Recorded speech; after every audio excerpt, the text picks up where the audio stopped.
And so now back here in studio, I have a very special guest, an expert in these affairs, in Middle Eastern affairs, Mr. Matthew Brodsky.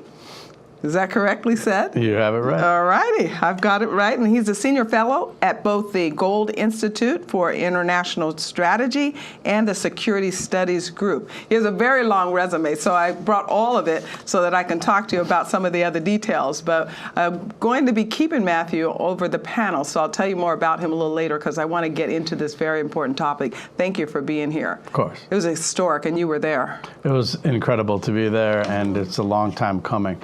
The administration, to its great credit, met with all the experts who have made a life out of working on the peace process between Israelis and the Arab world, specifically Palestinians, took all the advice but understood why things had failed.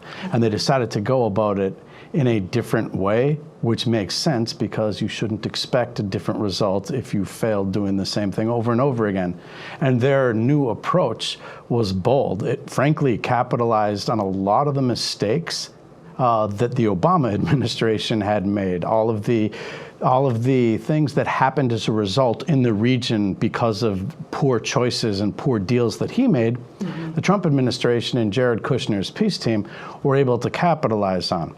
So this deal is the first of its kind in 27 years, and it really is going to put pressure on Palestinian leadership to actually engage in the peace process, which is something that they've wanted to avoid doing.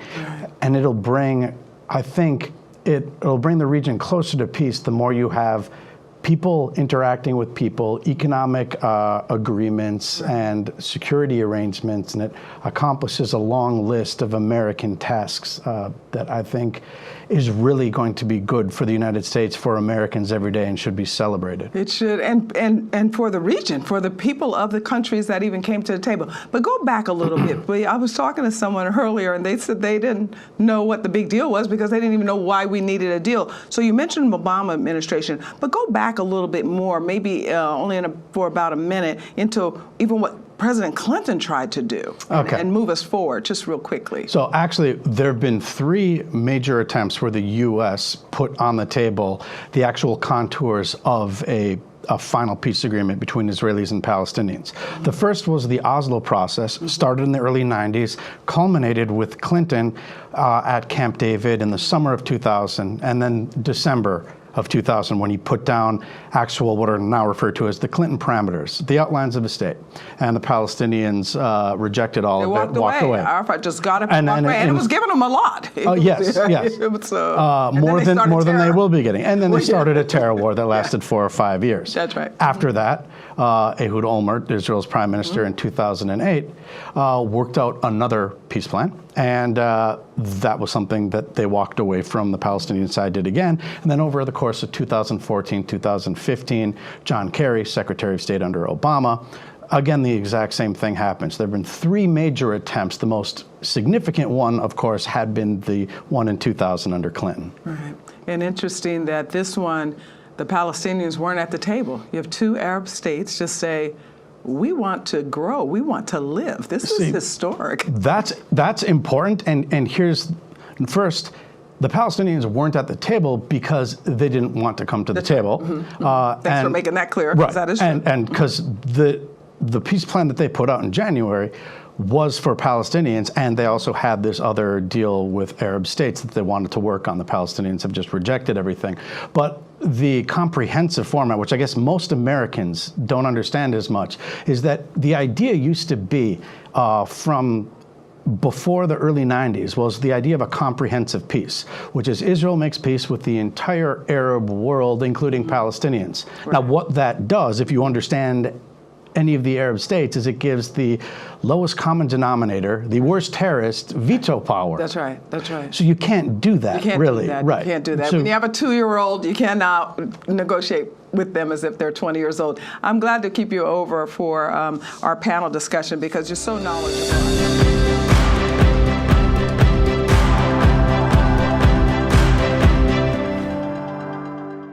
Well, I think you can tell by now that I'm pretty excited about this topic, and my panel, I hope, will bring some insight your way as well, maybe some excitement with me, but we're going to get into the details because this could be moving the Middle East to peace, but it could also mean war, depending on which side of the aisle you're on and what you want. So I have my special guest, Matthew Brodsky. Thank you for staying with me. He's a Middle East expert. I was reading through his resume, and it's really long. He's been in this for quite some time. He's very young to have been in this for quite some time. You have such a passion for it. What can I tell you? I like what I do. You do, don't you? Well, I'm glad that you like it because we need to know, especially as Christian people, we're interested in Israel and the things that are happening there, and when we put our touch on things that are happening there. So good for you to join us. And my regular panelist, Henry, is back. Hi, Henry. Hi. Henry Olsen, he came back from Alaska. Mm-hmm. And I survived. You did survive. Well, how could you not survive Alaska? It's beautiful up there. It's calm up there. Yeah, I walked into a place in Sarah Palin's hometown and to get a beer, and it was the first time since COVID that I saw people not wearing masks. Oh, wow. Okay. Yeah. Ooh, wow. You did test them, guys, right? We did you the whole COVID thing before you came in studio, didn't we? I asked him, did he catch any fish? Because remember last week when Mike Gonzalez told us that he caught some crab, I said, well, did you get a chance to fish? He said, no, that was Montana. But good to have you back. You guys know him now from the Ethics and Policy Center and the Washington Post, and hopefully you're reading him every week. He hasn't written on this subject yet, but I think he will be, and we'll get that insight as well. So welcome back to the panel. And then, of course, Dr. Allen, Chief Operating Officer of Urban Cure. Every single time Henry and Dr. Allen get together, I find out yet another student of Dr. Allen. He just has such a long resume, and so we're very glad that he is here at Urban Cure running the day-to-day operation, and I'm sure you have a lot to say about this one as well. Certainly do. It's an exciting moment. It is an exciting moment. Well, tell me why you're excited, even though all of the headlines in the paper, you wouldn't even know that it happened. I think for the obvious reason. You can't depend on the media to tell you this, but the fact of the matter is the world still is moving. Yeah. In the United States, people act as if it's come to a standstill, but it hasn't.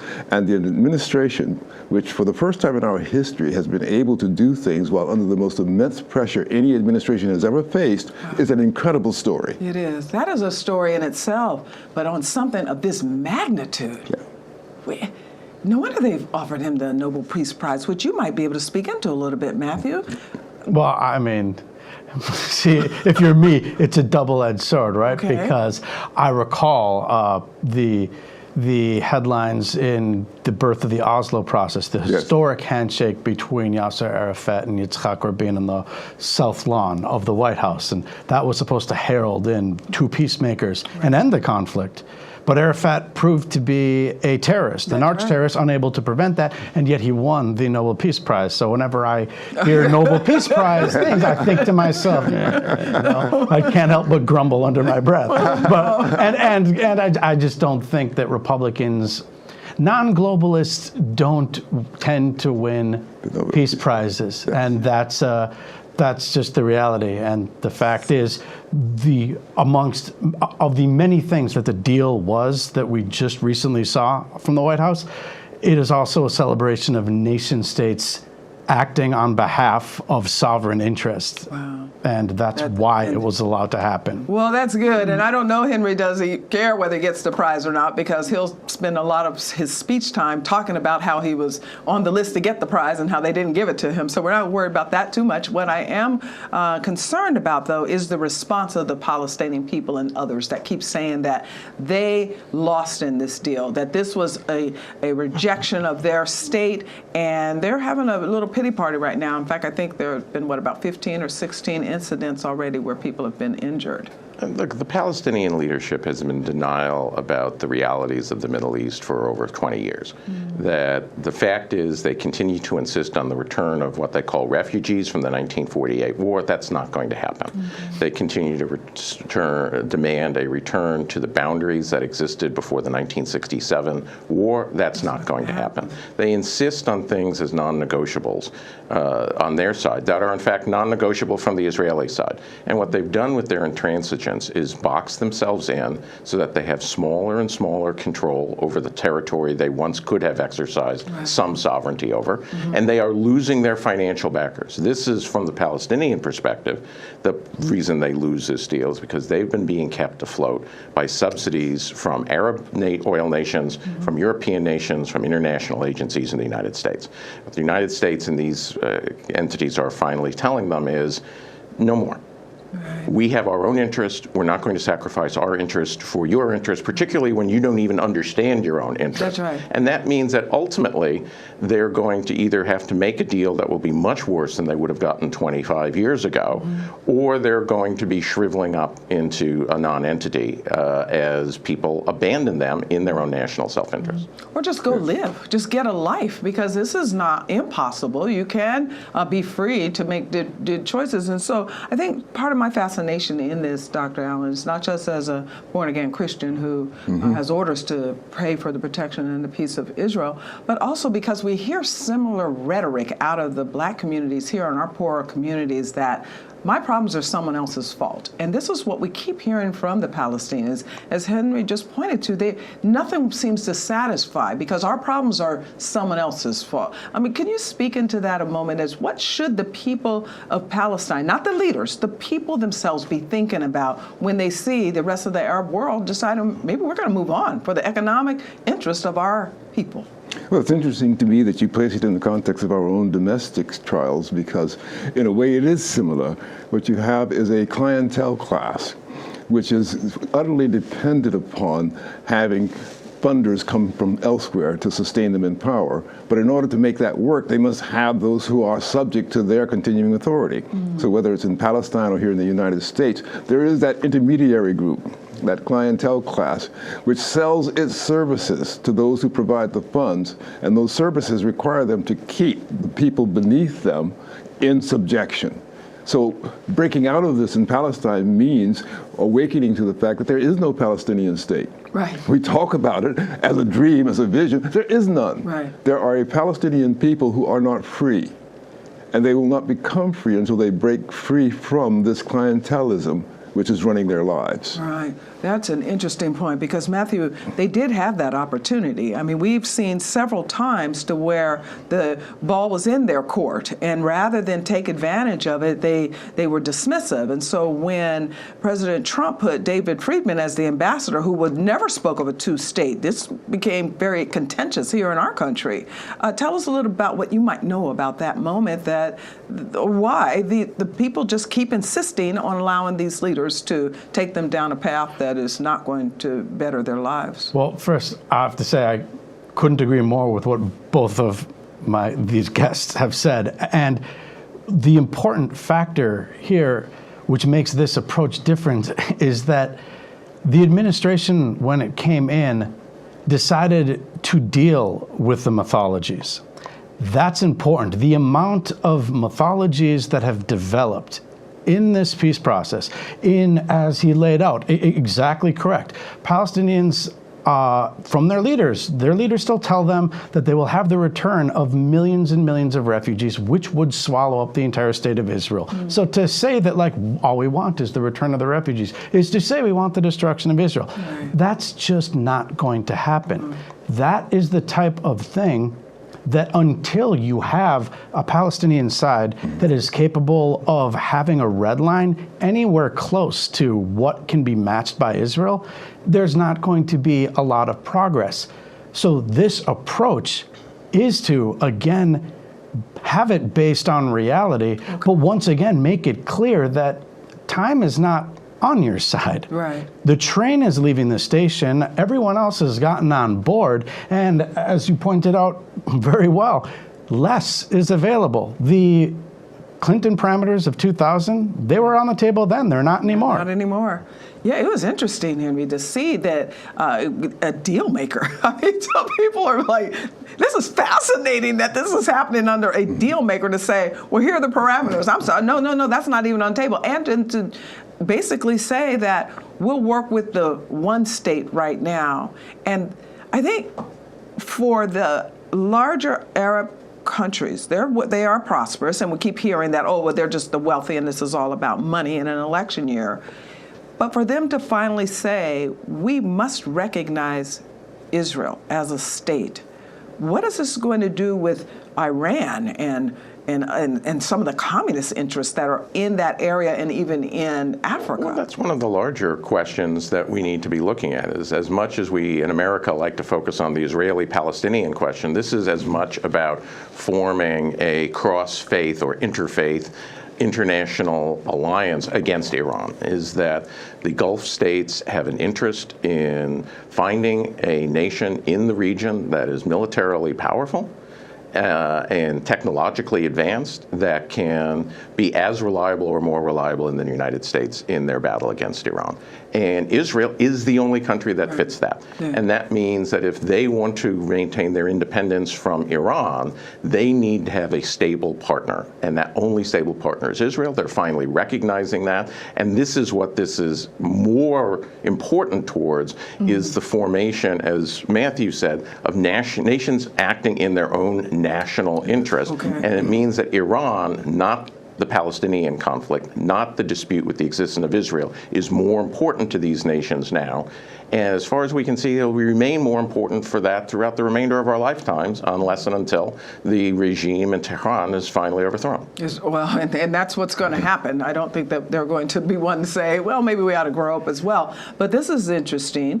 In my column, I took the economic approach. But Dr. Allen, there has been discussion about us now, America providing weapons and military assistance and airplanes and other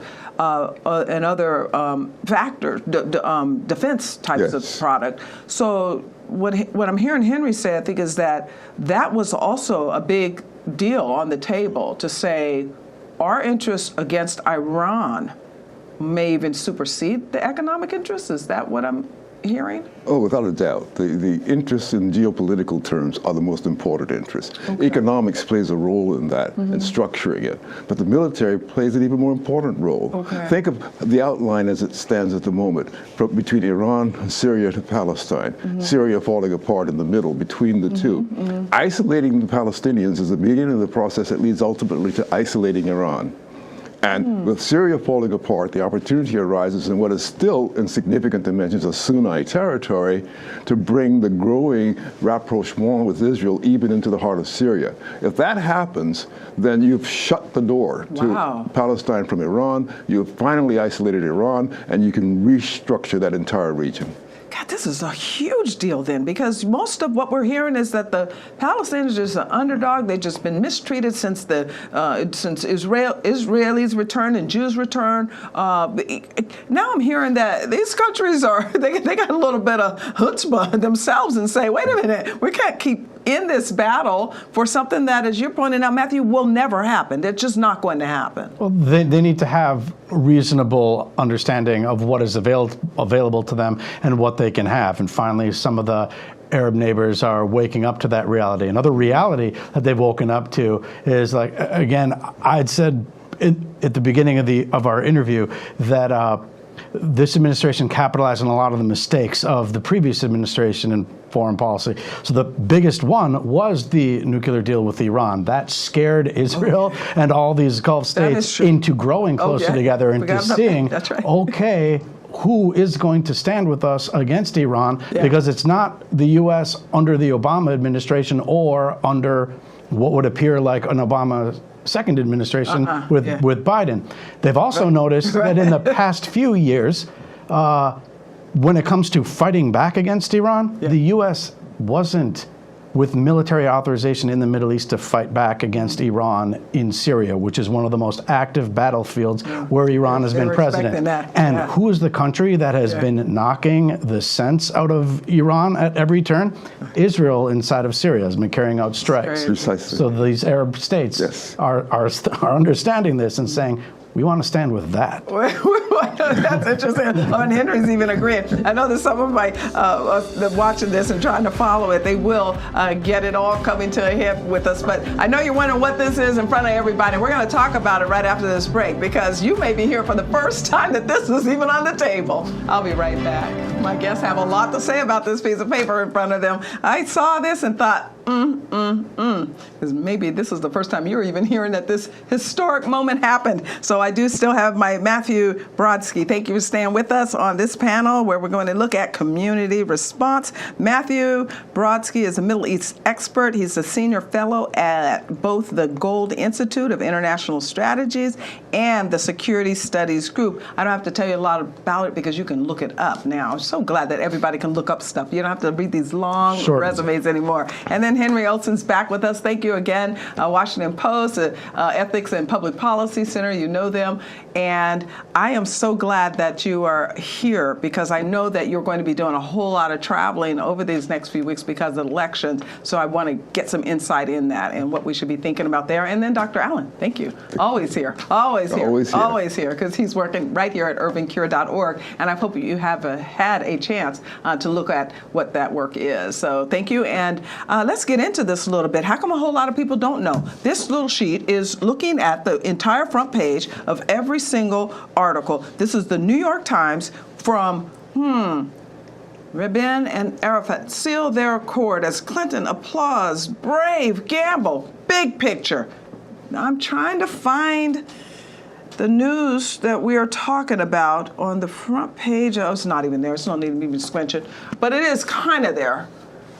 What's going on? Why is it that on something this major, in such a huge region, that we've seen so much tension, and not even just over the last decades, generations, we're talking historical, we're talking Bible. Why doesn't anyone know? Well, first, Trump derangement syndrome is an actual thing, apparently. That's the fact that people who dislike him and anything that he does simply can't report on reality anymore. The reality is this is a very important deal. Now, is it on par with what we thought was going to be coming down the pipe when it came to Rabin and Arafat in '93 signing a deal? That was actually bigger if it were to have turned into something, because it was a sea change in reality. With this, requires more of a nuance to understand how it is that you have outside powers that Palestinians have been essentially relying on the international community and the outside world to do the hard work for them so that they never have to compromise on their mythology. And so when you start peeling away the major pillars of their allies, and their allies are basically saying, yeah, I'm sorry, but we're like, you're going to have to come to the table and grow up. That's a bit harder to explain, and we are apparently in an age of no nuance. So in the media. Well, yeah, that's true from what you're explaining, but you've also said it sounds like there are a lot of details and nothing major, except for those that might want something. The Jewish people must be pretty happy. Many Jews are very happy about this, and there was a poll that came out recently that said President Trump is getting 30% of the Jewish vote, which doesn't sound like a lot until you realize it's the highest a Republican presidential candidate would, if he gets that, will receive since the Reagan era. And it's a demonstration that there are people, even amidst Trump derangement syndrome, who are hearing about the issues that they're interested in and seeing that President Trump agrees with them. And this is one case where the mass media may not report it, but I am 100% sure that the Jewish media is reporting it. And that means that the people who are directly involved in caring about the survival of the state of Israel know what President Trump did. Well, I hope that's true, because I talked to one of our colleagues here at Urban Cure about the tensions, and I heard that there were some rockets that went off, and he said, it's not on the paper here, maybe I better look it up. So I'm wondering if all of their media has become as liberal as our media, Dr. Allen. But when you think about the Jewish people, this isn't only about them. The Muslim community is touched by this as well. The Christian community. Is this some type of Bible fulfillment we're looking at? Well, certainly I'm not going to delve into the language of revelation and prophecy. Why? You're a pastor. Yes, I know, but I've already mentioned Syria, and I'm going to leave it at that. However, I will tell you this, why you don't see it in the media. It is because the media is no longer reflective of the ocean. It only reflects the fume brought in by the waves. What's beneath those fumes, the real ocean, is not disclosed by the media. One example to show you this, Bob Woodward just published a book. He spent the last several months writing this book about Donald Trump. Not one hint of his discovering what was going on in these talks appears in that book. That meant that while he was spending all this time interviewing the president, looking for a gotcha moment or finding a way to embarrass the president, he was dull and unaware of a great historical movement taking place. And that characterizes our media in general. Why do we not know? Because they are not thinking it through or paying attention to it. They are preconceived, obsessed, as my colleagues have said, with trying to find something evil to say about Donald Trump. If I can, I want you to, because you were inside the room where this all happened for a long time. To add to the issue of what media is reflecting, there also is the creation of, which was done by Ben Rhodes, the National Security Council communications spokesman under Obama, the echo chamber, which his recognition, his words, not mine, that most of the reporters are 27-year-olds who know literally nothing. They created a shop where they retailed their own garbage that was not reality. The administration press releases, specifically on the Iran deal, which were not true. Things that they were saying over and verifiably not true, like look in the document, not true. And this was something that the media would echo back exactly what the administration was saying. This became the reality that was sold to the American people and around the world. And that is what this administration has had to push back on to begin with, is we're not dealing with, I mean, even Bob Woodward, the earlier version of Bob Woodward in the 70s. Yes. For him to look, it was a different breed then than what is considered a journalist today. Yes. A journalist today, I don't need to leave, I'll look it up on the web. Oh, my friend said on Twitter, there's your story. That's and it's crazy. Propaganda. It's not the story. It misses the point. Well, and And it's interesting clickbait, because which never existed. That's the poem I was talking about, the poem on the wave, not the wave, not right, the old. exactly. but we did see some of this in the 70s too. You brought up the 70s. Remember during Vietnam, there were a lot of these same 27-year-olds, I guess at that time, we discovered years later that they weren't doing their homework either, that we were getting ill report, that they never even went out to the combat fields. There's always been a sense of groupthink among the elite media institutions of the country. Yeah, but you work for one, so I want you to tell us what's going on in this. Well, I'm on the opinion side. I'm not on the news side. Iron wall. That's a good way to get at it. I don't talk to people on the news side. But go ahead. So you were saying though. No, I mean, this is a group of people who's always run in the same pack. And there's a reason the phrase pack journalism is decades old. I do think what's different today is that after the fame that Bob Woodward and Carl Bernstein received because of the Watergate, journalists started to become the star. And the ambitious journalist no longer wants to report on the story, they want to be the story. Television pays you millions of dollars. Books give you millions of dollars. And that means is that there's not an incentive so much to get it right as to get known. And there's still good journalists out there who aren't concerned with that, but the incentives in the mainstream media game are not aligned the way they were 50 years ago. Yeah, we would see every presidential press conference, every daily briefing be 1,000 times different if it wasn't every person who's asking a question doing the Jim Acosta CNN type of, this is me in my moment and this is about me. It's not, I mean, the president could have just answered the question. It's clearly not the point for the journalist gathered. Crazy. I need to be on camera asking the question. We're seeing that a lot. So it's become the entertainment. It's no longer news. Dr. Allen, it's celebrity. How do we get ourselves out of this? It seems that we should have a fourth estate. We certainly recognize we're not going to learn what's going on by paying attention to the general media. Okay. We're simply not. So is there any other alternative? Well, of course, the government still issues statements. It speaks to us. We held this great ceremony at the White House yesterday yesterday, and there are ways to see it, whether through Cure America or through other outlets. You don't have to go to mainstream media. We, the people, simply have to recognize that we have to get our information elsewhere than from the traditional media sources. Well, that is beginning to happen. We're seeing them get smaller or get tighter, but I'm wondering, we wouldn't want to run them out of business. Like, I wouldn't think that you would want them out of business. We just have to be much more competitive. But there, we have to now judge what's being taught in these schools that are teaching tomorrow's journalists. Yeah, I mean, look, I'm of the opinion that the past 3 years, but even from 2015, even under the end of the Obama administration through today, I think that most mainstream media have beclowned themselves in such a manner that they have destroyed the institution of journalism to an extent that it will not recover. Like, I don't see the way that Trump gets out of office and CNN or MSNBC gets to be like, and hi, we're normal. It used to be that the media were gatekeepers for information, whether it's your local newspaper or whether it's 3 television stations. The gates are down thanks to the internet and cheap publishing and cheap ability to create video. You can get information from a myriad of sources. So maybe not checked. And for that reason, I don't think it's not that the media won't recover, but these journalists won't recover.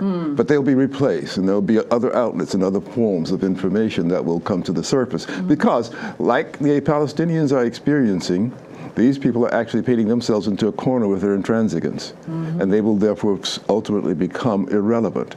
And then we can move on into a more realistic universe. Without the celebrity appeal, because your people are driving this too. It's not that they're becoming celebrity because they want to be. It's because people are now thinking that they are, and they're even, that line is even blurred. I'm glad you brought it up, Henry. Say, I'm on the opinion piece. I'm not in the newsroom. That there really is a difference, but you wouldn't know it by a lot of the front pages of the paper these days. Things when you look at, I'm not going to criticize any particular institution, especially the one that I work for, but it doesn't take much effort to take a look and see adjectives being used in a news story that would have been excised by a competent editor 50 years ago. Did Republicans pounce this week? Because in every headline, when a Republican does anything, Republicans pounce. Yeah, but never a word. Pounce has never been used for a liberal, but Republicans pounce. Let's be fair. We pounce. The media started as a partisan entity in the 18th and 19th century.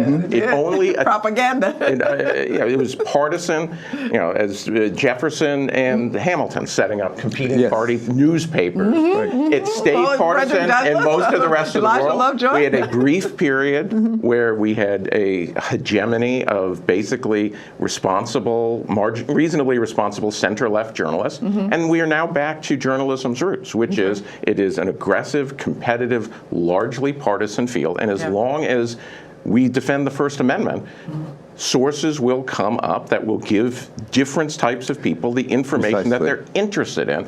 And what it means is that 15 years from now, there won't be a mainstream media that people will be relying on. There will be multiple medias that different segments rely on, which will have different shades of objectivity and different shades of partisanship. Let's hope just some truth. So I want to get to some of this truth because I think this is an incredible move toward peace in the Middle East. And we have only a minute or so, so if you could talk a little bit, 20 seconds, 20. Do you agree with me? Is this like something that should be on the front pages of all the papers? It's even more important than the previous efforts precisely because it has the ability to develop.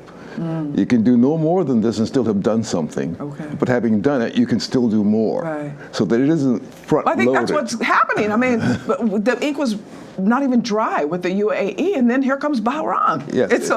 Don't be surprised if we see more before November 3rd. Oh, they said that we would be seeing more. So what are you thinking? Any Arab state knows that the United States government can change on a dime, and that one side wants to take a hard line on Iran, the other does not. The politics of Israel have moved to the point where there is not possible for an Israeli government to be formed that is soft on Iran. They know that Israel is the only reliable technological, military, and economic power that will never change its mind on Iran, and that means more of this will happen, not less. Yep, you're agreeing? You got 20 seconds. I think the important part is that this is something that can't really be undone. As he said, this is something that after, when you have whoever comes next, This is the type of deal that, like getting out of the Iran deal, you won't be able to get back into, and that's what matters. It's more significant than all the failures. Then it's huge, and I'm excited. I'm here with a friend of all of ours, Senator Ted Cruz. Ted, this moment in history, you've got to be very, very excited about it. The psalmist said, when this happens, it'll be like a dream. Is this a dream? Well, it is historic, and we're seeing peace breaking out in the Middle East. We're seeing Israelis and Arabs coming together, and I think the reason for that is clear, strong, unequivocal American leadership. I think this moment traces its origins back to 2017, when President Trump made the courageous decision to move our embassy to Jerusalem, something I energetically encouraged him to do. And I think that clarity is yielding fruit in our withdrawing from the Iran deal. And today with the UAE, with Bahrain, we're seeing Arab countries coming together. And it really is a momentous time. Some are saying that it was an economic ploy based on the elections, and that this is already a rich country, and that Palestine was thrown under the bus. What would you say to the Palestinian people that might want hope in this moment? Listen, the approach of weakness and equivocation and not standing for anything has been tried. We saw 8 years of that under Obama and Biden. It culminated in UN Resolution 2334, attacking, undermining Israel, and that didn't work. That didn't produce peace. That produced more terror. It produced more violence.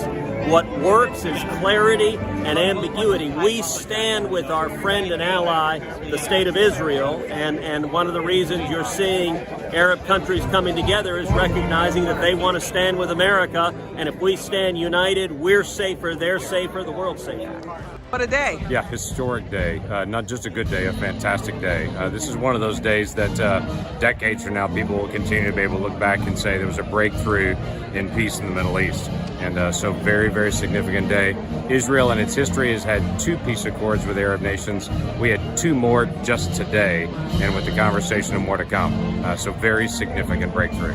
Now, some are saying that this was a political move by the president because of economic interests between the very wealthy Arab states, and that the Palestinians were thrown under the bus. What would you say about that? No, I would say these are free nations, sovereign nations. This is not timed in the American political system. This is something that's been brewing for decades, but it's been unresolved. Now they're actually starting to get resolved. The beginning of peace starts with nations who are willing to make peace. Bahrain and the UAE started this out to be able to say, we want to be able to move past this. Israel has been a willing partner. It took the United States to bring everyone together. And to get 5 nations, you got to get 4. We have 4 now. And so let's work on 5, 6, 7 and keep going. Now, Senator, you're not just a senator from the great state of Oklahoma. You're also a pastor. Right. The psalmist talks about when a moment like this happens, it's like a dream. Is this a dream? Yeah, the psalmist talks about those who returned from the exiles were like they were dreaming, they were just remembering what it was like. But this is a common refrain through the scripture to say, pray for the peace of Jerusalem. This is that moment that a lot of people have been praying for the peace around Jerusalem. So it is another step, and we're watching that occur today. The First Lady and I are honored to welcome to the White House Prime Minister Netanyahu of Israel, Foreign Minister Abdullah bin Zayed, United Arab Emirates, and Foreign Minister Abdulaziz Al Zani of Bahrain. We're here this afternoon to change the course of history. After decades of division and conflict, we mark the dawn of a new Middle East. Thanks to the great courage of the leaders of these 3 countries, we take a major stride toward a future in which people of all faiths and backgrounds live together in peace and prosperity. In a few moments, these visionary leaders will sign the first 2 peace deals between Israel and the Arab state in more than a quarter century. In Israel's entire history, there have previously been only 2 such agreements. Now we have achieved 2 in a single month, and there are more to follow.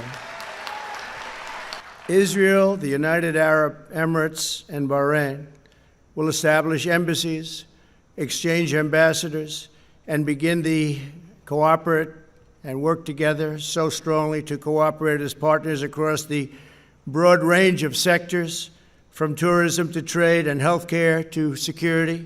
They're going to work together. They are friends.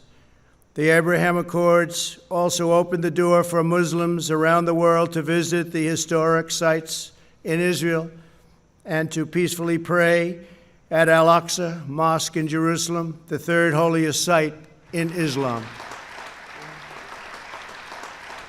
This day is a pivot of history. It heralds a new dawn of peace. For thousands of years, the Jewish people have prayed for peace. For decades, the Jewish state has prayed for peace. And this is why today we're filled with such profound gratitude. I am grateful to you, President Trump, for your decisive leadership. You have unequivocally stood by Israel's side. You have boldly confronted the tyrants of Tehran. You've proposed a realistic vision for peace between Israel and the Palestinians. And you have successfully brokered the historic peace that we are signing today, a peace that has broad support in Israel, in America, in the Middle East, indeed in the entire world. إن السلام يحتاج إلى شجاعة. Peace requires courage, and shaping the future requires knowledge. The advancement of nations requires sincerity and persistence. We have come today to tell the world that this is our approach and that peace is our guiding principle. Those who begin things in the right way will reap bright achievements with the grace of God. Thank you.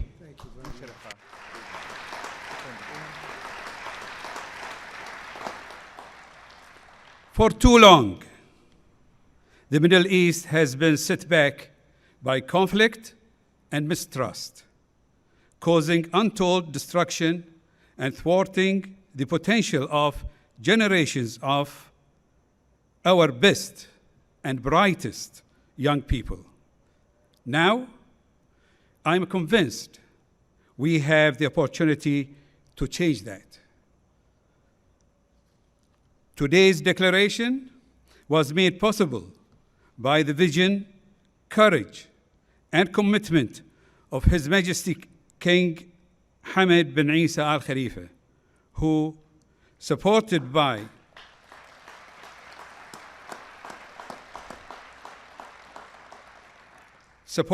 the people of Bahrain, has protected, institutionalized, and enhanced Bahrain's centuries-old spirit of coexistence and harmony, and has the wisdom to recognize that genuine cooperation is the most effective means to achieve peace and to safeguard legitimate rights.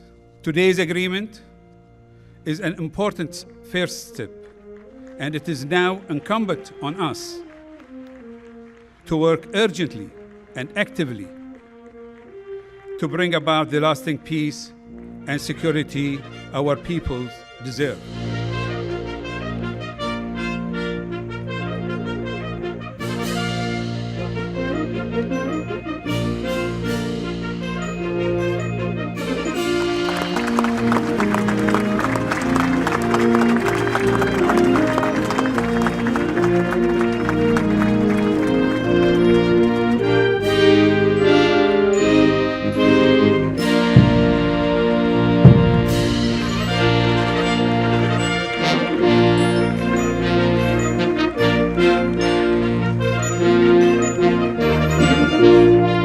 Great honor to be here, and I'll tell you why, because the President of the United States is a man of peace. Despite all the attacks on him, look what he's accomplished. Number one, he made promises to the American people and to Israel, and he's fulfilled every single one of them. He's the greatest friend Israel's ever had in the Oval Office. Number two, what else has he done? He hasn't kowtowed to the Palestinians, who put a gun to America's head and to all the other countries' head, despite receiving billions of dollars, with their outrageous demands. They won't even recognize Israel as a state or a Jewish state. Number three, you now have Arab countries and Muslim countries that are signing diplomatic agreements with the state of Israel. Nobody thought this was possible. Nobody. and yet he did it. And fourthly, he's running against a man who wants to put the Iran deal back in place. We are watching the reality of a dream happen right now on these grounds as the President of the United States brings together the leaders of the Arab nations, saying that they are ready to pursue peace with the state of Israel. This gives Israel a completely new paradigm. Israel, in a military situation, will have 8 hours to fly to get to Iran. Now Israel can just go through the airspace of these countries, and if there is a military situation, Israel has the upper hand. Iran is fully aware that the deck has been shuffled, and the Jewish people hold the trump card right now. There's no question that this is a huge step toward peace, and I believe this president, Donald Trump, is the only one that could have pulled this off. You know, when he came into office, he had made a couple of promises, as I'm sure your viewers will remember, about moving our embassy, about getting out of the Iranian deal. And I know you know this, but a lot of people still don't. He got incredible pushback from the Washington establishment, not just the State Department, even the Defense Department leaders came over to the White House, tried to intimidate him not to do this. And he was a man of his word, a president that kept his word. He took those steps, and then he did something else really important. He abandoned this idea that unfortunately presidents of both parties have embraced, the idea that to get peace in the Middle East, you had to lean on Israel to make concessions. He knew that was the wrong way to go. He made it clear that Israel's not going anywhere. They're where the Jewish people had their homeland thousands of years ago, and that the rest of the Middle East had to come to terms with that. And I think today we're seeing all this come to fruition in this incredible peace treaty.